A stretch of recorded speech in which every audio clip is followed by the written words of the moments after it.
కోడల్ని కంట్రోల్ చేయడం రానివాడు నాపైన మాట్లాడుతున్నాడు అంటూ నాగార్జున పైన ఫైర్ అవుతున్న ఎలిమినేట్ అయిన Abhay. Bigg Boss season 8 third week నామినేషన్లో అభయ్ అయితే ఎలిమినేట్ అయ్యి హౌస్ నుంచి బయటికి రావడం జరిగింది.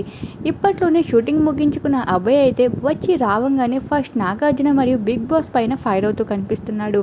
ఇప్పటికే హౌస్లో ఉన్న 3 వారాలు కూడా అభయ్ పెర్ఫార్మెన్స్ అనేది పెద్దగా చెప్పుకోదగినదిగా లేదు. అది సరిపోదు అన్నట్టుగా బిగ్ బాస్ పైన కూడా పలు జోక్స్ వేస్తూ వెటకారం చేస్తూ కనిపించాడు. వాటన్నిటిపైన అయితే నాగార్జున ఫైర్ అయ్యాడు ఈ వీకెండ్లో.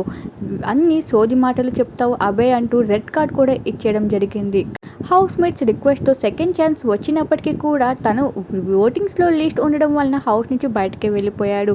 ఇక బయటకు వచ్చిన అభయ్ అయితే మళ్ళీ తన ఒరిజినల్ రూపం చూపిస్తూ నాగార్జునకి కోడల్ని కంట్రోల్ చేయడమే రాదు, కోడలు వదిలేసింది, ఫ్యామిలీలో కొడుకులు ఏం చేస్తారో తెలియదు, అలాంటి వ్యక్తి నాతో చెప్తే నేను పెద్దగా పట్టించుకోని అవసరం లేదు అంటూ బిగ్ బాస్ ఒక వేస్ట్ షో అంటూ అభయ్ అయితే ఫైర్ అవుతూ కనిపించాడు.